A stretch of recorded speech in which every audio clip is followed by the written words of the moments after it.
Vamos a continuar con una serie de recomendaciones durante la actuación de un contador frente a una fiscalización.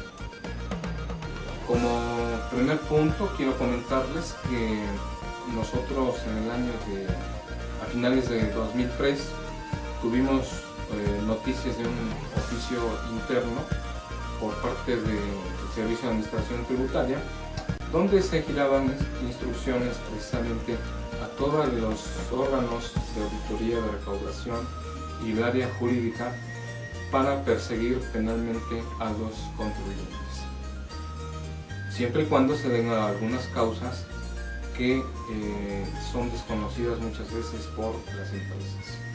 Resulta que cuando una empresa tiene problemas fiscales con las autoridades, inmediatamente se le llama al contador y se le dice: oye, fíjate que tengo una revisión, ¿qué hago? Y en algunas ocasiones nos ha tocado observar que inmediatamente lo que recomiendan es desaparecer. Y muchas veces no es la mejor opción.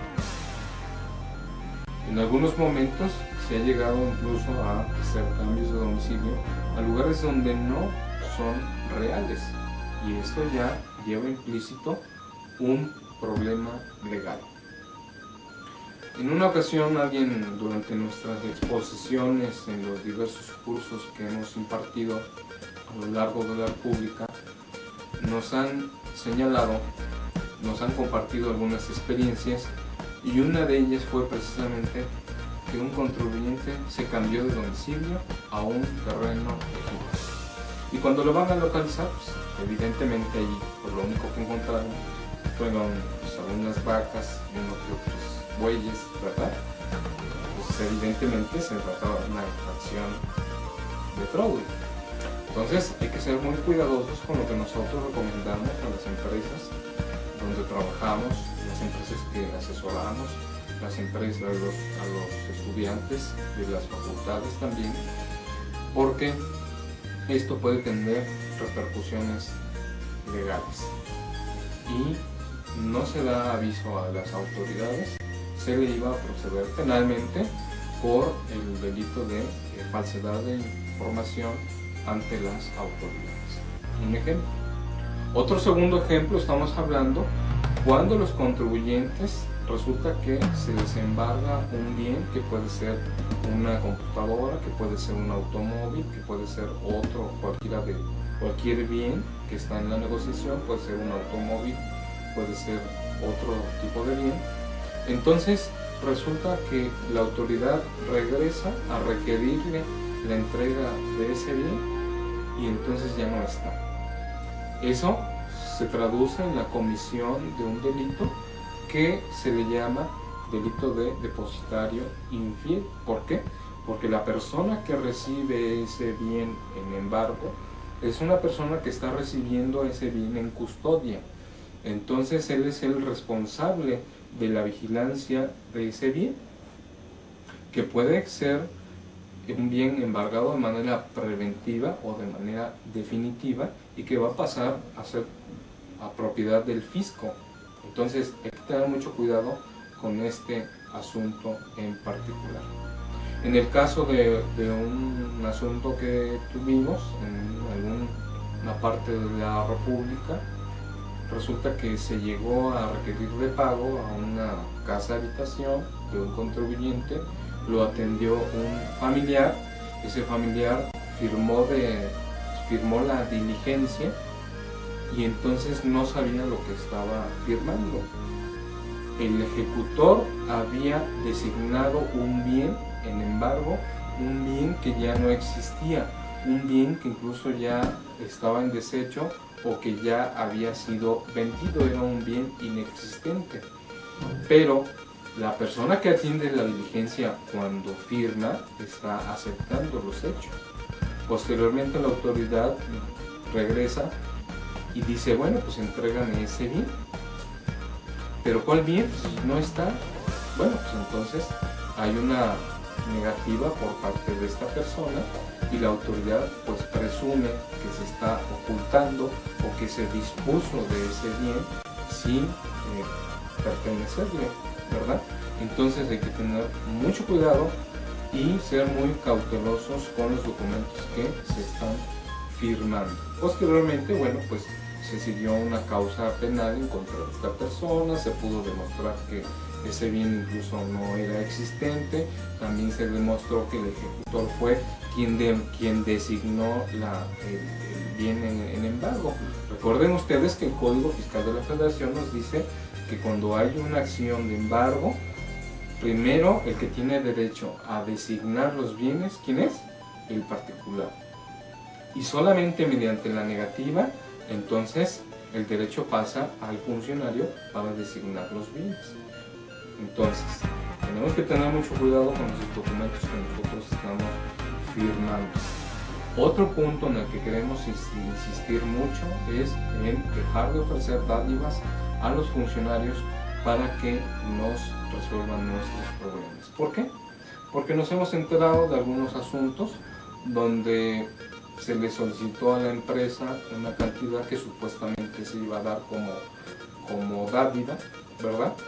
Pero, pues primero, ni sabemos si se entregó o no se entregó, y segundo, pues muy posiblemente la persona que estaba ofertando esa solución, pues incluso se había dejado con el dinero, ¿verdad?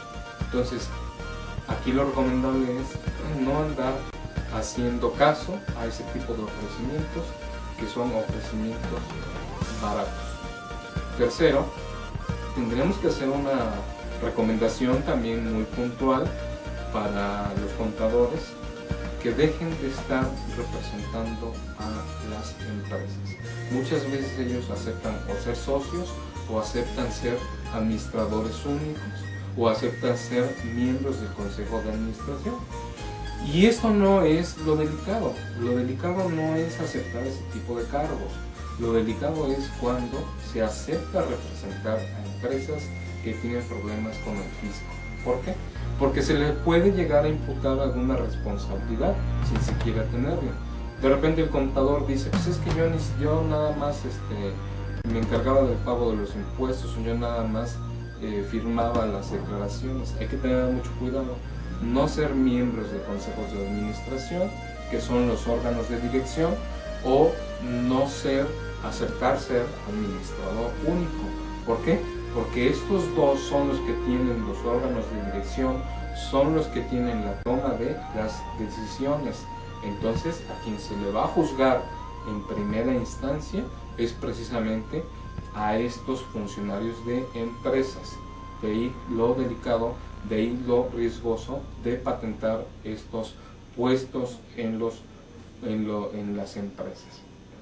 Hay que recapacitar sobre este punto. Hay otro punto que también queremos recomendarles, que nos ha tocado observar que en algunas ocasiones algunos contadores de empresas, de despachos, incluso cuando rompen relaciones con las compañías, se quedan en custodia con la contabilidad. ¿A qué me refiero?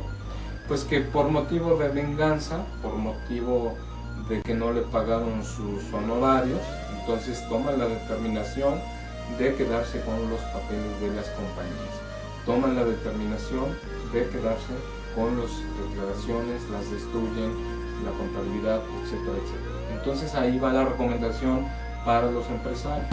La recomendación para los empresarios es ser muy vigilantes de estos documentos, ¿verdad?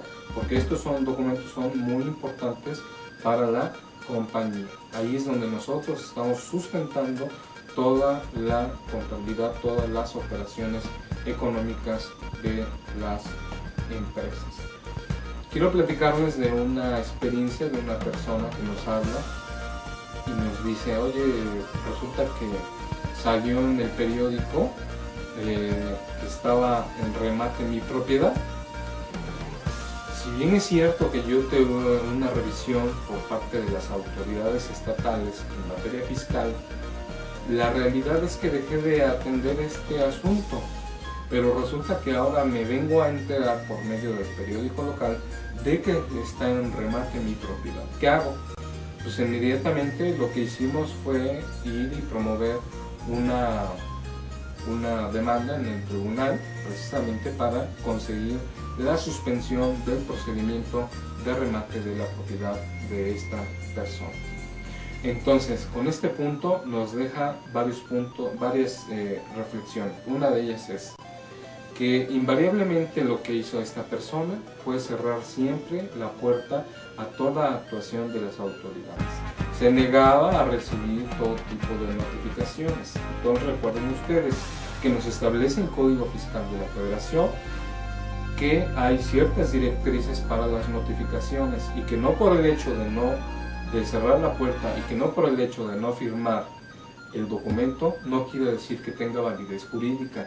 Si bien es cierto que se tienen que seguir ciertas reglas para que surtan efectos jurídicos estos documentos, estas notificaciones, la realidad es que está previsto en el Código Fiscal de la Federación que ante la negativa de una persona de atender un citatorio, surte efectos.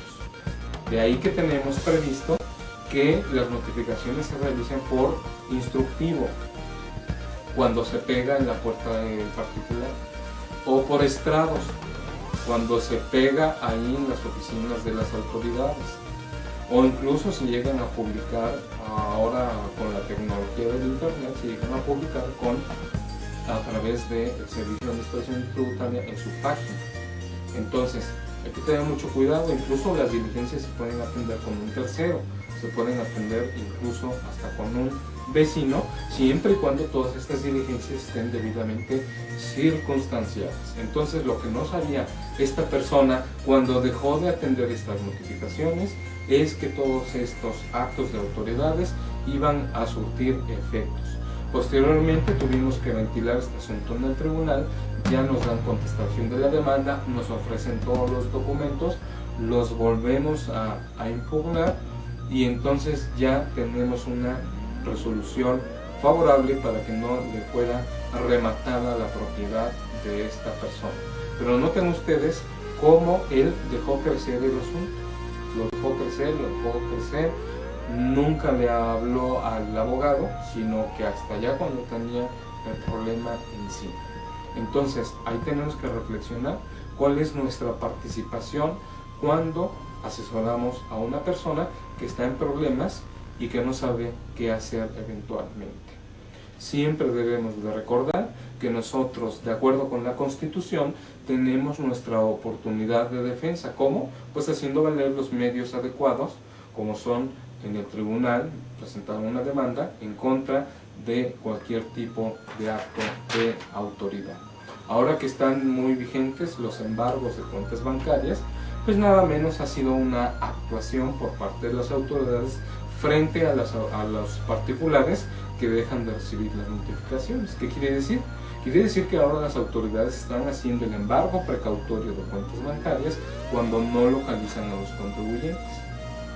De ahí que no les sorprenda ver eventualmente a un contribuyente que quiera eventualmente disponer de algunas cantidades y que se dé cuenta que no lo puede hacer. Para ello, pues tendríamos nosotros que interponer un medio de defensa, particularmente un amparo en contra de ese embargo que no nos ha sido notificado.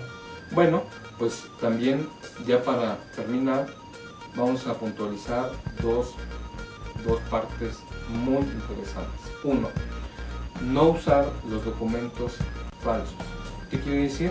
Que eventualmente cuando no se tienen deducciones, se le llama a tal o cual persona, se le dice, oye, pues préstame, auxíliame para bajar mis deducciones. Entonces hay que tener mucho cuidado con el uso de estos documentos porque es un delito grave sin derecho a fianza.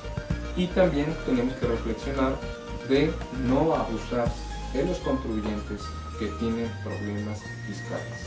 Si bien es cierto que estas personas pueden estar eventualmente con problemas en angustia, entonces nosotros hay que auxiliarnos, pero siempre hay que ser muy transparentes con la solución que les estamos planteando.